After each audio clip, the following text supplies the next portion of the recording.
იერუსალიმი ქრისტემდე დაახლოებით 950 წლით ადრე. ყველაზე ბრძენი მეფე, რომელიც კი ოდესმე არსებულა, აგროვებს იმას, რაც ყოველგვარ ლოგიკას ეწინააღმდეგება, 1000 ქალი, რომლებიც ერთი სახურავის ქვეშ ცხოვრობენ. 700 სამეფო სისხლის პრინცესა და 300 ხარჭა. ეს არ არის ლეგენდის გადაჭარბებული ციფრები. ისინი ჩაწერილია მეფეთა პირველ წიგნში მე-11 თავში, შემაშფოთებელი სიზუსტით. და ამ ცივი აღრიცხვის მიღმა არსებობს რეალობა, რომლის დაფიქრებაზეც ცოტა თუ ჩერდება. როგორი იყო სინამდვილეში ამ ქალების ყოველდღიური ცხოვრება ანტიკური სამყაროს ყველაზე მდიდრული სასახლის კედლებში. თუ თქვენც გწამთ იესო ქრისტესი და მოგწონთ მსგავსი ბიბლიური დოკუმენტური ფილმები, უყურეთ ბოლომდე, გამოიწერეთ არხი ახლავე და დააკომენტარეთ ამინ. წარმოიდგინეთ სცენა ერთი წამით. 15 წლის ახალგაზრდა მოაბელ პრინცესას მამა ატყობინებს, რომ ის 3 დღეში გაემგზავრება. მისი დანიშნულების ადგილი იერუსალიმია. მისი მომავალი ქმარი არის კაცი, რომელიც მას არასოდეს უნახავს, რომელიც ლაპარაკობს ენაზე, რომელსაც ის არ ფლობს, რომელიც თაყვანს სცემს ღმერთს, რომელსაც ის არ იცნობს. მოგზაურობა კვირაობით გრძელდება. ის კვეთს უდაბნოებს უცხოელი ჯარისკაცების თანხლებით, სცინავს იმპროვიზებულ კარვებში ჯამს საკვებს, რომელიც მის კუჭს ეუწნაურება. როდესაც ის საბოლოოდ დაინახავს წმინდა ქალაქის გალავანს, შვებას არ გრძნობს. ის გრძნობს ტერორს. რადგან იცის, რომ შევა იმ ჭიშკარში და, სავარაუდოდ, იქიდან აღარასოდეს გამოვა. სალომაოს ჰარემი არ იყო უბრალოდ ადგილი. ეს იყო ქალაქი ქალაქში. ტაძრის მთის სიახლოვეს ჩატარებულმა არქეოლოგიურმა გათხრებმა გამოავლინა საცხოვრებელი სტრუქტურების საძირკვლები, რომლებსაც ეკავათ 4 საფეხბურთო მოედნის ექვივალენტური ფართობი. მეფეთა პირველი წიგნის მე-7 თავის ჩანაწერები აღწერს, რომ სალომაოს 13 წელი დასჭირდა საკუთარი სასახლის ასაშენებლად, უფლის ტაძრის ასაგებად კი მხოლოდ 7 წელი. ეს განსხვავება შემთხვევითი არ არის. სასახლის კომპლექსს უნდა დაეტია არა მხოლოდ მეფე და მისი ადმინისტრაციული კარი, არამედ ქალების ეს აბსურდული კონტინგენტი თავისი ყველა სპეციფიკური საჭიროებით. განიხილეთ ძირითადი ლოჯისტიკა. 1000 ქალს სჭირდება ინდივიდუალური ან საერთო ოთახები. სჭირდებათ ადგილები ბანაობისთვის, კვებისთვის, დასასვენებლად.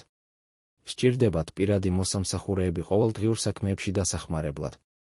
მკვლევარები ვარაუდობენ, რომ თითოეულ ცოლზე ან ხარჭაზე მოდიოდა სულ მცირე 3-დან 5-მდე თანამშრომელი, რომლებიც ექსკლუზიურად მათ მომსახურებას ეძღვნებოდნენ. ეს ნიშნავს, რომ ჰარემში დასაქმებული იყო 3000-დან 5000-მდე ადამიანი მხოლოდ საოჯახო მომსახურებაში. მზარეულები, რომლებიც ამზადებდნენ სპეციფიკურ კერძებს თითოეული ეროვნებისთვის. მრეცხავები, რომლებიც უვლიდნენ ათეულობით ქვეყნიდან იმპორტირებულ ძვირფას სამოსს. მკერავები, რომლებიც ქმნიდნენ შესაბამის სამოსს თითოეული შემთხვევისთვის. ქალთა ჯანმრთელობაზე სპეციალიზებული ექიმები. ბებია-ქალები, რომლებიც მზად იყვნენ ნებისმიერ დროს მშობიარობის მისაღებად. მუსიკოსები ლოდინის გრძელ დღეებში გასართობად. საჭური სიმცველები, რომლებიც აკონტროლებდნენ თითოეულ შესასვლელსა და გამოსასვლელს. მთელი სოფლის ექვივალენტური მოსახლეობა, რომელიც არსებობდა ექსკლუზიურად იმისთვის, რომ ეს სისტემა ემუშავა. და ის მუშაობდა დაუნდობელი იერარქიით. სათავეში იყო დედა-დედოფალი. ბატსება, სალომაოს დედა, ამ პოზიციას სიკვდილამდე იკავებდა. მეფეთა პირველი წიგნის მეორე თავის ტექსტი გვიჩვენებს თავად სალომაოს, რომელიც დგება მის მისასალმებლად და დგამს ტახტს მის მარჯვნივ. მას ჰქონდა რეალური ძალაუფლება. მას შეეძლო ჩარეულიყო სასამართლო პროცესებში, მოეხდინა გავლენა პოლიტიკურ გადაწყვეტილებებზე, შეეძლო დაეცვა ან გაენადგურებინა კარიერა სასახლის შიგნით ერთი სიტყვით. მის ქვემოთ მოდიოდა პირველი ცოლი. სავარაუდოდ ეგვიპტის ფარაონის ასული, რომელიც მოხსენიებულია მეფეთა პირველი წიგნის მე-3 თავში. სალომაომ მისთვის ცალკე სახლი ააშენა, რაც მიუთითებდა განსაკუთრებულ სტატუსზე ყველაზე ზემოთ. შემდეგ მოდიოდნენ სხვა სამეფო სისხლის ცოლები, დალაგებულნი მათი წარმოშობის სამეფოების პოლიტიკური მნიშვნელობის მიხედვით. ეგვიპტელი პრინცესა უფრო მეტად ფასობდა, ვიდრე ედომელი პრინცესა. ფინიკიელი მეფის ასულს უფრო მეტი პრესტიჟი ჰქონდა, ვიდრე მცირე ტომის ბელადის ასულს. და მხოლოდ ამის შემდეგ შკალის ბევრად დაბლას 300 ხარჭა. განსხვავება ცოლსა და ხარჭას შორის არ იყო მხოლოდ სემანტიკური. ის უფსკრული იყო. ცოლს ჰქონდა ყველას მიერ აღიარებული იურიდიული უფლებები. მის შვილებს შეეძლოთ ქონებისა და ტიტულების მემკვიდრეობით მიღება. მას შეეძლო ფლობდა საკუთრებას საკუთარი სახელით. შეეძლო მიეღო ვიზიტები ნათესავებისგან მშობლიური მიწიდან. ჰქონდა საკუთარი ოთახები მორთული მისი გემოვნებით. იღებდა გარანტირებულ სარჩოს სამეფო ხაზინიდან ქმრის სიკვდილის შემდეგაც კი.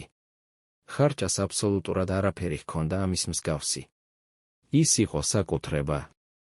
ის ეკუთვნოდა მეფეს ისევე, როგორც მისი ცხენები ან მისი სამკაულები. მისი შვილები აღიარებულნი იყვნენ სამეფო შთამომავლებად, მაგრამ ყოველგვარი მემკვიდრეობის ავტომატური უფლების გარეშე. ის შეიძლებოდა გადაეცათ სხვა კაცისთვის, როგორც დიპლომატიური საჩუქარი. შეიძლებოდა ეჩუქებინათ მეფის შვილისთვის, როდესაც ეს უკანასკნელი დაქორწინდებოდა. ან შეიძლებოდა უბრალოდ დაევიწყებინათ სასახლის კომპლექსის რომელიმე შორეულ კუთხეში ისე, რომ არავის ეკითხა მისი ადგილსამყოფელი. 300 ქალი, რომელიც ცხოვრობდა ამ გაურკვეველ პირობებში. დააკვირდით, რას ნიშნავდა ეს ყოველდღიურ პრაქტიკაში. ომში დატყვევებული ან გაღარიბებული ოჯახიდან ნაყიდი ახალგაზრდა ქალი შედიოდა ჰარემში ყოველგვარი გარანტიის გარეშე მისი მომავლის შესახებ. თუ ის მოეწონებოდა მეფეს პირველ ღამეს, შეეძლო დაეწყო ასვლა შიდა იერარქიაში. თუ დაორსულდებოდა ვაჟზე, მისი მდგომარეობა მკვეთრად უმჯობესდებოდა და ის იღებდა განსაკუთრებულ დაცვას. მაგრამ თუ ის შეუმჩნეველი დარჩებოდა პირველ კვირებში, რაც ხდებოდა აბსოლუტურ უმრავლესობაში, მისი არსებობა გადაიქცეოდა დაუსრულებელ გაურკვევლობად. იკვებებოდა დღეში 3-ჯერ ხარისხიანი საკვებით. ეცვა მისი პოზიციის შესაბამისი სამოსი. დაცული იყო მაღალი გალავნითა და შეიარაღებული მცველებით. მაგრამ სრულიად უხილავი ერთადერთი კაცისთვის, რომლის ყურადღებაც განსაზღვრავდა მის მთელ ბედს. წლები გადაიქცეოდა 10 წლეულებად იმავე კედლებში. ფანჯრიდან იმავე შიდა ბაღის ყურება. საუბარი იმავე ქალებთან იმავე ეზოებში. ლოდინი გამოძახებაზე, რომლის მოხდენის შანსიც სტატისტიკურად მინიმალური იყო. ყურადღებით დაითვალეთ. სალომაო 40 წელი მეფობდა იერუსალიმში. მას რომ ყოველ ღამე სხვადასხვა ქალთან ჰქონოდა ურთიერთობა, ისე რომ არც ერთი არ გაემეორებინა, მას დასჭირდებოდა 2 წელი და 8 თვე, რათა ყველა 1000-ისთვის მოევლო. ეს იმ შემთხვევაში, თუ მას ექნებოდა სრულყოფილი ჯანმრთელობა მთელი პერიოდის განმავლობაში. თუ იქნებოდა მუდმივი მზადყოფნა ყოველგვარი შეფერხების გარეშე. თუ ჩავთვლით, რომ მას არ ექნებოდა პირადი უპირატესობა გარკვეული ქალების მიმართ. რეალობა აშკარად ძალიან განსხვავებული იყო. მეფეს ჰყავდა თავისი ფავორიტები. ქებათა ქება, რომელიც ტრადიციულად სალომაოს მიეწერება, საუბრობს კონკრეტულ საყვარელ ქალზე ინტიმური დეტალებით, რაც მიუთითებს ღრმა და უწყვეტ ურთიერთობაზე დიდი ხნის განმავლობაში. ეს ნიშნავს რაღაც დამანგრევალს სხვებისთვის. მაშინ როცა რამდენიმე ქალი იღებდა ხშირ და თბილ ყურადღებას, ასობით ქალი სავარაუდოდ მთელ წლებს ატარებდა ისე, რომ იმ კაცის სახესაც კი ვერ ხედავდა, რომელიც ტექნიკურად მათი ქმარი იყო. ახალგაზრდები, რომლებიც 15 წლის ასაკში შევიდნენ ჰარემში, 30 წელს ისე აღწევდნენ, რომ არასოდეს ყოფილან გამოძახებულნი სამეფო ოთახებში. ქალები, რომლებიც მხოლოდ ერთხელ დაორსულდნენ, დარჩენილ ცხოვრებას ამ შვილის მარტო გაზრდაში ატარებდნენ, მამის ყოველგვარი მონაწილეობის გარეშე. სხვები დაბერდნენ ქალწულებად ანტიკური ხანის ყველაზე ცნობილ ქორწინებაში. აბსოლუტური სიმარტოვე ბრბოს შორის. და ამ მახრჩობელ სიმარტოვესთან ახლდა კიდევ უფრო დიდი სიმძიმე. სრული სულიერი მოწყვეტა ფესვებიდან. მეფეთა პირველი წიგნის მე-11 თავის პირველი მუხლის სპეციფიკურად ჩამოთვლის ამ ქალების ეთნიკურ წარმომავლობას: მოაბელები, ამონელები, ედომელები, სიდონელები, ხეთელები. თითოეულ ამერს გააჩნდა საკუთარი წინაპართა ღმერთები. ქემოში იყო მოაბელების მთავარი ღვთაება. მოლოქი იღებდა მხურვალე თაყვანისცემას ამონელებისგან. ასტარტე დომინირებდა სიდონელთა კულტებში. როდესაც ეს ქალები კვეთდნენ იერუსალიმის ჭიშკარს, ისინი მხოლოდ ოჯახებს კი არ ტოვებდნენ უკან. ისინი ტოვებდნენ თავიანთ სალოცავებს, სადაც გაიზარდნენ. თავიანთ რიტუალებს, რომლებიც აღნიშნავდნენ წლის თითოეულ სეზონს. ბავშვობიდან ნასწავლ ფორმებს სულიერ სამყაროსთან დასაკავშირებლად. წარმოიდგინეთ სიცარიელე, რასაც ეს წარმოქმნიდა. ამონელი პრინცესა გაიზარდა თავის მშობლიურ ქალაქში მოლოქის ტაძრებში სიარულით. მან ბავშვობიდან ისწავლა, რომ მისი პირადი კეთილდღეობა დამოკიდებული იყო სპეციფიკურ რიტუალებზე, რომლებიც ტარდებოდა მთვარის კალენდრის გარკვეულ თარიღებში. მან დაიზეპირა ლოცვები წინაპართა ენაზე, რომლებიც ბებიამ ასწავლა.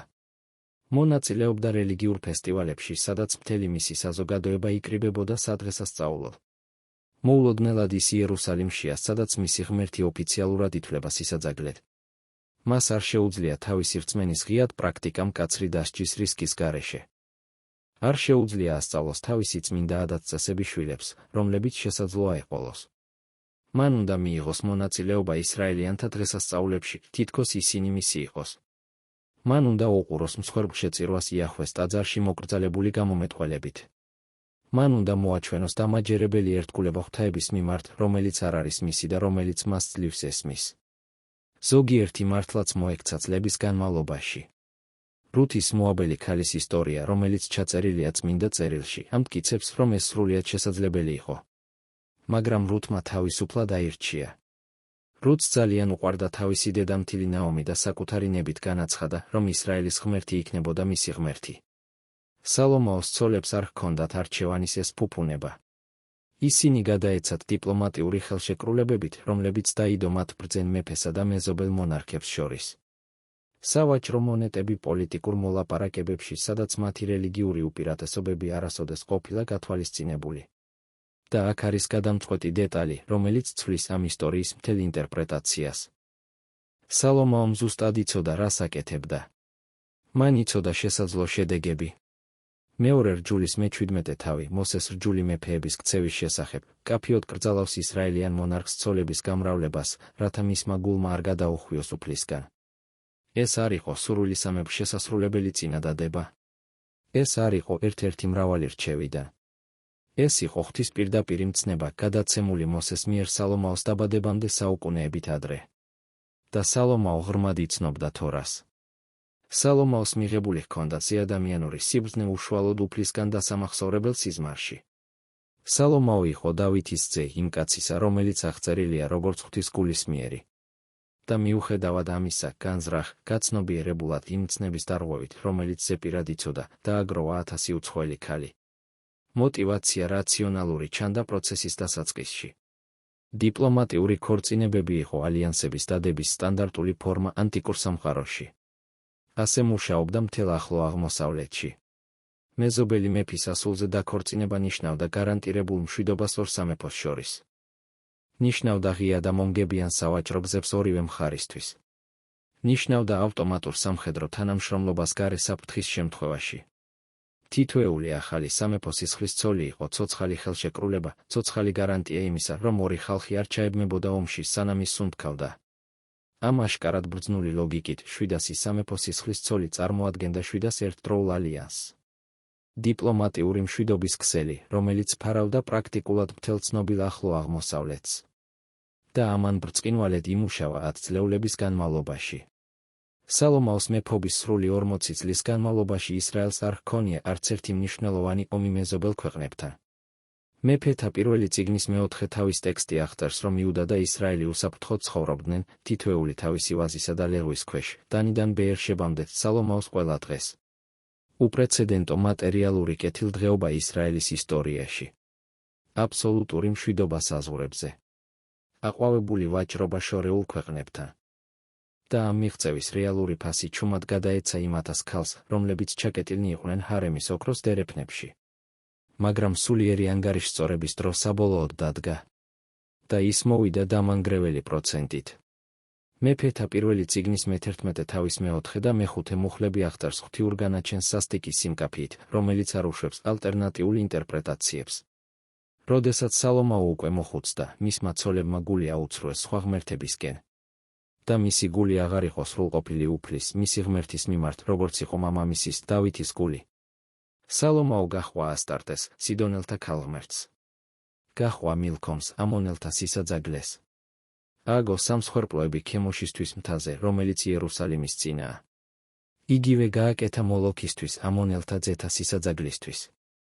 და ასე გააკეთა თავისი ყველა უცხოელი ცოლისთვის, რომლებიც საკმეველს აკმევდნენ და მსხვერპლს სწირავდნენ თავიანთ ღმერთებს იმ სამსხვერპლოებზე, რომლებიც მან ააგო. დააკვირდით ტექსტში ნახსენებ სპეციფიკურ გეოგრაფიას. მთა იერუსალიმის წინ არის ზეთისხილის მთა. სწორედ ის წმინდა ადგილი, სადაც 900 წლის შემდეგ იესო ქრისტე გაატარებდა თავის ბოლო ღამეებს ლოცვაში ჯვარცმამდე. სადაც იესო იტირებდა საყვარელი ქალაქის ყურებისას. სალომეომ შებილწა ის ნიადაგი წარმართული სალოცავების აგებით, რომლებიც იქ საუკუნეების განმავლობაში დარჩებოდა. და წმინდა წერილში მოყვანილი მიზეზი ამ კატასტროფული გადახოვისთვის არ არის პოლიტიკური ამბიცია, არ არის თეოლოგიური ცნობის მოყვარეობა, არ არის გაცნობიერებული ამბოხი იაჰვეს წინააღმდეგ. ეს არის უბრალოდ ის, რომ მას უყვარდა თავისი ცოლები და სურდა მათი სიამოვნება. სრული ტრაგედია ვლინდება ამ აშკარად რომანტიკულ ფრაზაში. ის ქალები, რომლებიც ფესვებიდან მოწყვეტილნი იყვნენ თავიანთი მიწებიდან. მარტოსულნი ასობით თანამგზავრს შორის.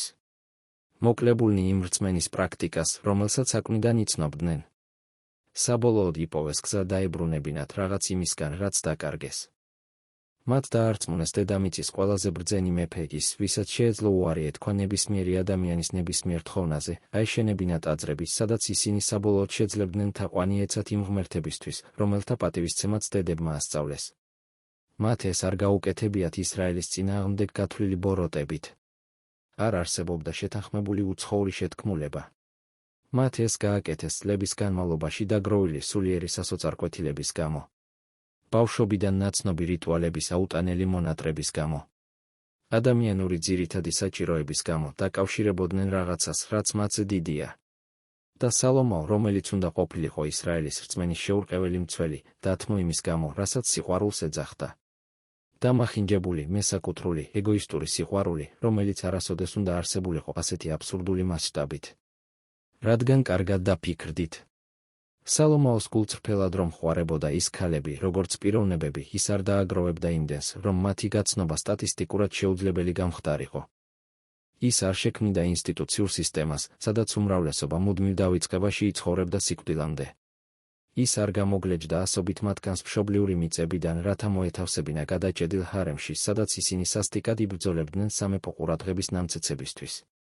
ის, რაც სალომოოს რეალურად უყვარდა, იყო მათი ფლობის აბსტრაქტული იდეა. საერთაშორისო პრესტიჟი, რასაც ამდენი ალიანსი ანიჭებდა.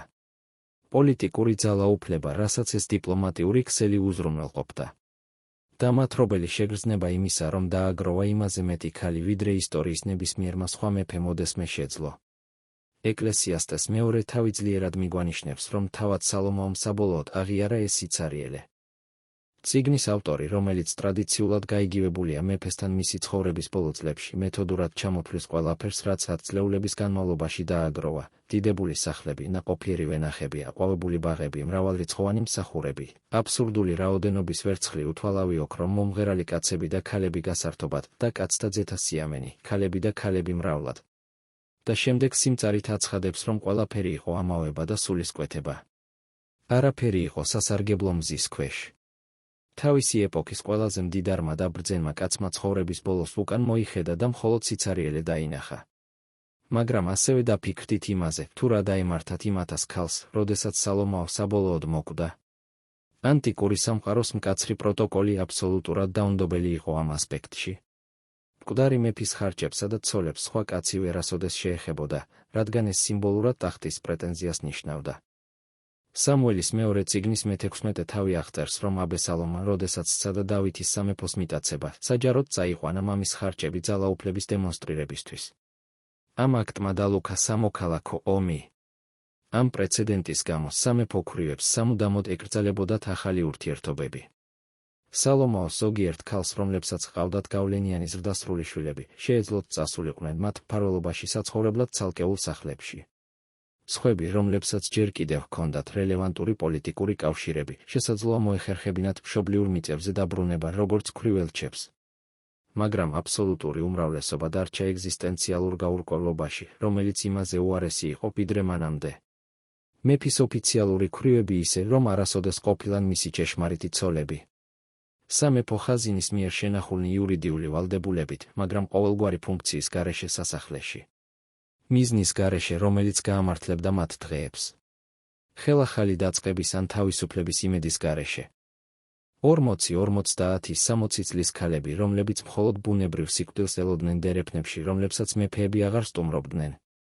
და როდესაც რობოამმა სალომოოს ძემ ამონელი პრინცესასგან, სახელად ნაამა, დაიკავა ტახტი, დავითის მიერ აშენებული და სალომოოს მიერ გაფართოებული სამეფო მაშინვე დაიწყო რღვევა. ჩრდილოეთის 10 ტომი აჯანყდა იერობოამის მეთაურობით და ჩამოაყალიბა ისრაელის ცალკეული სამეფო. მხოლოდ იუდა და მცირე ბენიამინი დარჩნენ დავითის სახლის ერთგულნი იერუსალიმში. ამ ეროვნული კატასტროფის ღვთიური ახსნა ნათლად ჩანს მეფეთა პირველი წიგნის მე-11 თავის მე-11 მუხლში, სალომაოს კერპთა ყვანისმცემლობის გამო, იმის გამო, რომ მან მიატოვა აღთქმა და გაჰყვა სხვა ღმერთებს. უფალი წაართმევდა სამეფოს მის შთამომავლობას და მისცემდა მას მსახურს. და ვინ დათესა ამ ეროვნული ცოდვის პირველადი თესლი? უცხოელმა ქალებმა, ამბობს წმინდა ტექსტი. მაგრამ ეს ზედაპირული პასუხი მალავს უფრო ღრმა სიმართლეს. ვინ მოიყვანა ეს ქალები იერუსალიმში თავდაპირველად? ვინ დააგროვა ისინი ამოვებისა და პრესტიჟის გამო, მკაფიო მცნების დარღვევით? ვინ შექმნა სულიერი პირობები იმისთვის, რომ კატასტროფა გარდაუვალი გამხდარიყო? ვის ჰქონდა ძალაუფლება და პასუხისმგებლობა ეთქვა არარ თითოეული შემოთავაზებული ახალი დიპლომატიური ქორწინებისთვის? საბოლოო პასუხისმგებლობა ყოველთვის ექსკლუზიურად სალომაოსი იყო.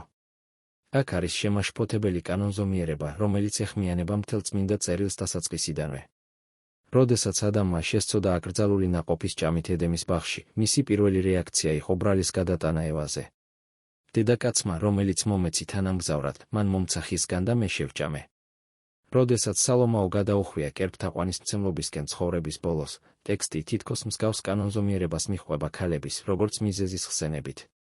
მაგრამ ორივე შემთხვევაში, როდესაც ყურადღებით ვაკვირდებით, ღმერთი პირდაპირ პასუხისმგებლობას აკისრებს კაცს, რომელსაც უნდა განეხორციელებინა სულიერი წინამძღოლობა. ადამი იქ იყო და ჩუმად იყო, როდესაც გველი ესაუბრებოდა ევას. მას შეეძლო ჩარეულიყო ნებისმიერ მომენტში. სალომაომ მშვენივრად იცოდა ღვთიური რჯული და შეგნებულად აირჩია მისი იგნორირება პოლიტიკური მოხერხებულობის გამო. ჰარემის ქალები იყვნენ იმ სულიერი დაცემის ხილული ინსტრუმენტები, რომელიც უკვე მიმდინარეობდა მეფის გულში ბევრად ადრე, ვიდრე იერუსალიმში რომელიმე წარმართული სამსხვერპლო აშენდებოდა. ახლა განიხილეთ ბავშვები, რომლებიც დაიბადნენ და გაიზარდნენ ამ სასახლის გარემოში. ნეშტთა მეორე წიგნის მე-11 თავის 21 მუხლი აღნიშნავს, რომ რობოამმა, სალომაოს ძემი, მამის მსგავს კანონზომიერებას მიჰყვა. მას ჰყავდა 18 ოფიციალური ცოლი და 60 ხარჭა, რომლებმაც შვეს 28 ვაჟი და 60 ასული. ეს პროპორციული კანონზომიერება რომ გამოვიყენოთ სალომაოზე თავისი 1000 ქალით, მას შეეძლო ადვილად ეშვა რამდენიმე ასეული პირდაპირ შთამომავალი 40 წლიანი მეფობის განმავლობაში. ყველა ეს ვაჟი და ასული სასტიკად იბრძოდა მამისეული აღიარებისთვის. ყველამ ადრეული ასაკიდან იცოდა, რომ მხოლოდ ერთი მემკვიდრე მიიღებდა ტახტს. აბსოლუტური უმრავლესობა ისე იზრდებოდა, რომ არასოდეს უვითარდებოდათ მნიშვნელოვანი და პირადი ურთიერთობა შორეულ მამასთან, რომელიც იმპერიას მართავდა. რა ტიპის ზრდასრული ადამიანი ყალიბდება ამ დისფუნქციურ ოჯახურ კონტექსტში? ტრაგიკული პასუხი ნათლად ჩანს თავად რობოამში. როდესაც მან საბოლოოდ დაიკავა ტახტი სალომაოს სიკვდილის შემდეგ, ისრაელის ტომების უხუცესი წარმომადგენლები მოვიდნენ პატივისცემით, რათა ეთხოვათ შემსუბუქება მძიმე გადასახადებისა და იძულებითი შრომისა, რომელიც სალომაომ დააწესა თავისი მონუმენტური პროექტების დასაფინანსებლად. რობოამმა 3 დღე ითხოვა თხოვნის განსახილველად. მან ჯერ კონსულტაცია გაიარა ძველ გამოცდილ მრჩევლებთან, რომლებიც მამამისს ემსახურებოდნენ და მათ ურჩიეს სიბრძნე და ზომიერება.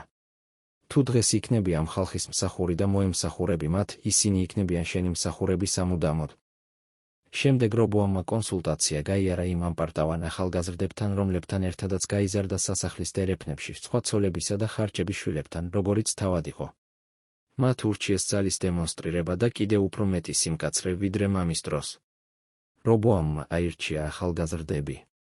მან უთხრა საზეიმო კრებაზე შეკრებილ ხალხს, მამაჩემი გსჯიდათ ჩვეულებრივი მათრახებით, მე კი დაგსჯით მორიელებით. მამაჩემმა დაგადგათ მძიმე უღელი, მე კი კიდევ უფრო დაგიმძიმებთ ამ უღელს. დაუყოვნებელი შედეგი, ჩრდილოეთის 10 ტომის საყოველთაო აჯანყება და სამეფოს მუდმივი გაყოფა, რომელიც აღარასოდეს გაერთიანდებოდა. 1000 ქალის ჰარემმა არა მხოლოდ სალომაოს სულიერი ცხოვრება გაანადგურა. მან ასევე გაანადგურა მისი შვილების უნარი, ემართათ სიბრძნითა და სამართლიანობით. სისტემამ წარმოშვა მემკვიდრეები, რომლებსაც არ შეეძლოთ თანაგრძნობა, რადგან არასოდეს გამოუცდიათ ჭეშმარიტი მამისეული ყურადღება. წარმოშვა ამპარტავანი ლიდერები, რადგან გაიზარდნენ ფუფუნებაში მორალური საზღვრების გარეშე. წარმოშვა კაცები, რომლებსაც ძალადობაში ერეოდათ, რადგან არასოდეს უნახავთ მამაკაცურობის სხვა მოდელი. მაგრამ არსებობს გამოსყიდვის ძაფი, რომელიც დაწნულია ამ ძალიან ბნელ ისტორიაშიც კი. მათ ეს პირველი თავი ხსნის ახალ აღთქმას იესო ქრისტეს სრული გენეალოგიის ყურადღებით მიდევნებით. და ეს სია მოიცავს გასაოცარ სახელებს, რომელთა გამოტოვებასაც ნებისმიერი ამაყი ებრაელი მწიგნობარი ამჯობინებდა. თამარი ჩნდება იქ ქალი, რომელმაც თავი მეძავად გაასაღა, რათა სამართლიანობა მიეღო სიმამრისგან, იუდასგან. რახაბი არის ნახსენები, იერიხონელი პროფესიონალი მეძავი, რომელმაც დამალა ისრაელიანი მზვერავები. რუთი იქ არის დაწყევლილი ხალხის უცხოელი მოაბელი, რომელიც გახდა მეფე დავითის დიდი ბებია. ბატსება იდენტიფიცირებულია მხოლოდ როგორც ის, ვინც იყო ურიას ცოლი, რაც მარადიულად გვახსენებს დავითის მიერ ჩადენილ მრუშობასა და მკვლელობას. და სალომაოც ამ გენეალოგიაშია. აღთქმული მესია პირდაპირ ჩამომავალია იმ მეფისა, რომელმაც 1000 ქალი დააგროვა და გადაუხვია საზღვარი კერპების თაყვანისცემისკენ. ღმერთს არ მიუტოვებია დავითის ხაზი სალომაოს ცოდვების გამო. მან განაგრძო მოთმინებით მუშაობა არასრულყოფილი თაობების მეშვეობით. გამოიყენა ადამიანური შეცდომები, როგორც უფრო დიდი გამოსყიდვის გეგმის ნაწილი. და როდესაც იესო საბოლოოდ დაიბადა ბეთლემში, სწორედ იმ პატარა ქალაქში, საიდანაც დავითი გამოვიდა ცხოვრების საწყამსად, სანამ მეფეც ცხებდნენ, რაღაც დასრულდა იდუმალი და სრულყოფილი ფორმით. დააკვირდით აბსოლუტურ კონტრასტს იმავე ხაზის ამ ორ შთამომავალს შორის. სალომაომ ააშენა ფიზიკურად დიდებული ტაძარი ისრაელის ღმერთისთვის და შემდეგ ააშენა ასევე დახვეწილი ტაძრები წარმართული კერპებისთვის. იესომ განაცხადა, რომ დაანგრევდა ტაძარს და 3 დღეში კვლავ აღადგენდა მას, წინასწარმეტყველურად გულისხმობდა თავის აღმდგარ სხეულს. სალომაომ დააგროვა 1000 ქალი და მისი გული გაიხო მათ შორის, სანამ ცენტრი არ დაკარგა. იესო დარჩა უცოლო მთელი თავისი მიწიერი ცხოვრების განმავლობაში, აბსოლუტურად მთელი თავისი სიყვარული მიუძღვნა კაცობრიობას, რომლის გადასარჩენადაც მოვიდა. სალომაო იჯდა სპილოს ცვლის ტახტზე, რომელიც სუფთა ოქროთი იყო დაფარული, ყველაზე დიდებულ სამეფო სავარძელზე, რაც კი ოდესმე აშენებულა. იესო იჯდა ნათხოვარვირზე, როდესაც შედიოდა იერუსალიმში სიკვდილამდე 1 კვირით ადრე. სალომაო მოკვდა უთვალავი სიმდიდრით გარშემორტყმული, შორეული ერებისგან პატივდებული, მაგრამ სულიერად დაკარგული და გამწარებული. იესო მოკვდა რომაულ ხეზე გაკრული, ყოველგვარი მატერიალური ქონების გარეშე, მაგრამ ზეციერ მამასთან სრულყოფილ და შეურყეველ ზიარებაში. ჭეშმარიტი სიბრძნე, რომელსაც სამყარო ეძებდა, არასოდეს ყოფილა რეალურად სალომაოს მჭერმეტყველური გავებში. ის ჩუმად ელოდა საუკუნეების შემდეგ, რომ დაბადებულიყო ცხოველების ბაგაში. დღეს აბსოლუტურად არაფერი რჩება ფიზიკურად სალომაოს ჰარემისგან. არანაირი იდენტიფიცირებადი სტრუქტურა. არანაირი წარწერა სახელებით.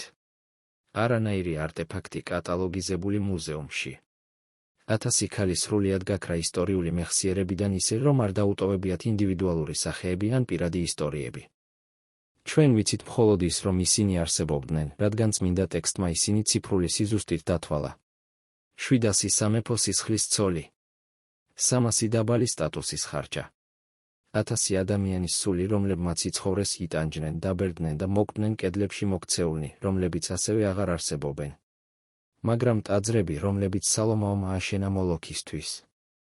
ქემოშის სამსხვერპლოები, რომლებიც აღმართული იყო ზეთისხილის მთაზე. ასტარტეს სალოცავები, რომლებიც მიმოფანტული იყო იერუსალიმის მთებზე. ესენი იდგნენ მთელი საუკუნეების განმავლობაში მეფის სიკვდილის შემდეგ, სულიერად წამლავდნენ ისრაელს თაობიდან თაობამდე და მოითხოვდნენ მომდევნო მეფეების ძალისმიერ რეფორმებს. იოშიამ საბოლოოდ დაანგრია ეს მაღლობები და შებილწა მათი სამსხვერპლოები თითქმის 400 წლის შემდეგ მას შემდეგ, რაც სალომაომ ისინი ააშენა. ცოდვის ფიზიკური კვალი ბევრად უფრო დიდხანს გაგრძელდა, ვიდრე ნებისმიერი მოგონება იმ ქალებზე, რომლებმაც უნებლიეთ გამოიწვიეს ის. და შესაძლოა ეს იყოს მთელი ამ ნარატივის ყველაზე შემაშფოთებელი საბოლოო ფიქრი. როდესაც ბიბლია საუბრობს სალომაოს 1000 ქალზე, ის მხოლოდ ისტორიულ ცნობის მოყვარეობას კი არ აღრიცხავს ძველი ადათ-წესების შესახებ. ისავლენ სულიერ კანონზომიერებას, რომელიც ჯიუტად მეორდება ყველა ადამიანურ კულტურაში, ისტორიის ყველა ეპოქაში, ყველა გულში, რომელიც სუნთქავს. უნივერსალური ტენდენცია დავაგროვოთ იმაზე მეტი, ვიდრე რეალურად გვჭირდება. ავურიოთ შთამბეჭდავი რაოდენობა ჭეშმარიტ კმაყოფილებაში. გამოვიყენოთ სხვა ადამიანები, როგორც ჩვენი პირადი პრესტიჟის ინსტრუმენტები. გავამართლოთ აშკარა გადამეტებები აშკარად რაციონალური ლოგიკით, მაშინ როცა ვაიგნორებთ მკაფიო მცნებებს, რომლებიც ზეპირად ვიცით. სალომაოს სიტყვასიტყვით ჰქონდა ყველაფერი, რაც კი ნებისმიერ ადამიანს შეეძლო ენატრა. და ბოლოს აღმოაჩინა, რომ ეს ყველაფერი იყო აბსოლუტურად არაფერი. 1000-მა ანონიმურმა ქალმა გადაიხადა კონკრეტული ფასი გაკვეთილისთვის, რომლის სწავლასაც დედამიწის ყველაზე ბრძენმა კაცმა მთელი ცხოვრება მოანდომა.